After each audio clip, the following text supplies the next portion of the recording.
दोस्तों नमस्कार। दोस्तों अगर आप यूपी से हैं तो आपको बहुत अच्छे से पता होगा यूपी के 29 जिला के 137 गांव में चकबंदी की प्रक्रिया पूरी हो चुकी है। और इसी बीच में यूपी सरकार की तरफ से जो सबसे बड़ा जो आदेश आया है वो ये आया है कि अब 378 गाँव में चकबंदी होगा।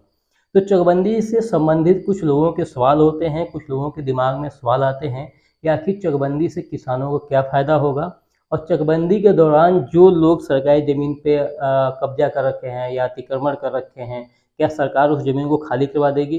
फिर जो तीसरा सबसे बड़ा सवाल आता है कि चकबंदी होने के बाद चकबंदी की पूरी प्रक्रिया पूरी हो गई और उसके बाद भी जो ज़मीन बच जाती है उस ज़मीनों का क्या किया जाता है। क्या वो ज़मीन ऐसी छोड़ दी जाती है कि दोबारा लोग उस पर कब्जा कर लें, अपने हिसाब से सरकार उसको उपयोग में लेती है।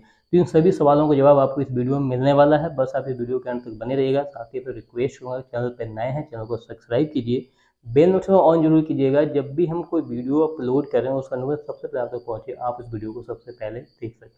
दोस्तों जैसे मैंने आपको बताया कि यूपी के 29 जिला के 137 गाँवों में चकबंदी की प्रक्रिया लगभग पूरी हो चुकी है। इसी बीच में जो अपडेट आया है वो ये है कि अब 378 गाँव में चकबंदी होगी। तो जब ये चकबंदी की बातें जब लोगों के सामने आती है, लोगों के ज़हन में एक सवाल ज़रूर गूंजता है कि इससे किसानों को क्या फ़ायदा होने वाला। चलिए सबसे पहले हम बात करते हैं इससे किसानों को क्या फ़ायदा होने वाला। अगर आप ग्रामीण क्षेत्र से हैं तो आपको बहुत अच्छे से ये बात पता होगा कि जैसे परिवार बढ़ता है, जैसे-जैसे परिवार बढ़ता है वैसे-वैसे लोग अलग होना स्टार्ट करते हैं। जब लोग अलग होते हैं तो संपत्ति का बँटवारा भी होता है। वो संपत्ति छोटे-छोटे टुकड़ों में बँट जाती है।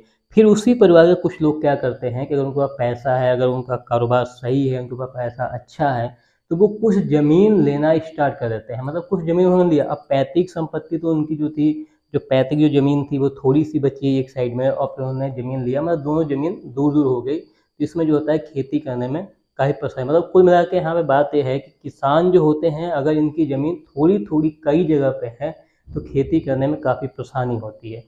तो उसमें क्या किया जाता है चकबंदी के दौरान कि इन जो किसानों की खेती थोड़ी-थोड़ी दूर-दूर जो होती है, जो उन ज़मीनों को एक जगह पे इकट्ठा करना, वैल्यू के हिसाब से वो ज़मीन को एक जगह पे इकट्ठा करें। अब इकट्ठा होने से क्या फ़ायदा होगा? इकट्ठा होने से नंबर 1 फ़ायदा ये होगा, जब ज़मीन जब बड़ी हो जाएगी, मतलब जब ज़मीन जब इकट्ठा हो जाएगा तो जुताई में, सिंचाई में, बिजाई में हर प्रकार से किसानों को फ़ायदा होने वाला है और किसान जो आधुनिक जो फसल है उसको भी लगाने में उनको दिक्कत नहीं होगी। तो यहाँ पे ये किसानों के लिए फ़ायदा है। अब बात यहाँ पे ये देखा जाए कि सरकार ने जो सरकारी ज़मीन थी उस पे लोगों ने कब्जा कर रखा था, उस पे अतिक्रमण कर रखा था। चकबंदी के दौरान इसको जो खाली करवा दिया गया।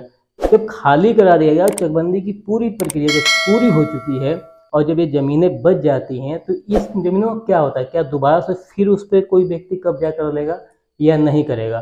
तो यहाँ पे सीधा जवाब ये है कि अगर सरकारी ज़मीन से अगर अतिक्रमण हटवा दिया गया है, उस पर कब्जा हटवा दिया गया है, तो जब वो ज़मीन चकबंदी के बाद में बची है तो वो गाँव के लोगों के उपयोग में आएगा। कैसे उपयोग में आएगा? जैसे उस गाँव में बरात घर बनेगा, जो चकबंदी के बाद में जो ज़मीन बच गई थी उसी ज़मीन में बरात घर बनेगा, पंचायत घर भी उसमें बनेगा, खेल कूद का मैदान भी वहीं पे जो है कि बनेगा।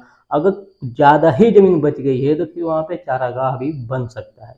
तो बची हुई ज़मीन चकबंदी के बाद में जो ज़मीन बच जाती है उस पे व्यक्ति जो है कि दोबारा से कब्जा नहीं कर सकते हैं। सरकार उसे अपने हिसाब से उसमें क्या काम करवाना है, क्या नहीं करवाना है, उसमें क्या चीज़ बनवाना है, वो सरकार अपने हिसाब से जो है कि सभी काम को करती है। तो ये सभी चीज़ें था कि चकबंदी जब होता है तो इसमें क्या क्या फ़ायदा होता है और चकबंदी के दौरान जब कुछ ज़मीनें बच जाती हैं तो उसका प्रयोग क्यों, कब और किस समय किया जाता है। और इससे आपको बहुत अच्छा पता है कि अगर ज़मीन बची हुई है, अगर उसमें बरात घर बन जाता है तो ग्रामीण लोगों को बहुत ही जो है कि सहूलियत जो है बोला है, बहुत जो है कि फ़ायदा उससे जो है कि मिलता है।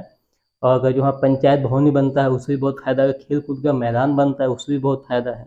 इन सभी चीज़ों को ध्यान में रखते हुए चकबंदी कराई जाती है और चकबंदी होता है, जिससे कि सिर्फ़ और सिर्फ़ किसानों को फ़ायदा है, प्लस जो अतिक्रमण किए हुए हैं, जो कब्ज़ा किए हुए हैं उनको फ़ायदा नहीं हुआ, उनको भी नुकसान ही होने वाला है। तो अगर ये जानकारी आपको अच्छी लगी हो तो वीडियो को लाइक कीजिएगा, साथ ही चैनल को सब्सक्राइब कीजिएगा। मिलेंगे नेक्स्ट वीडियो में किसी बेहतरीन टॉपिक के साथ। तब तक के लिए जय हिंद, जय भारत।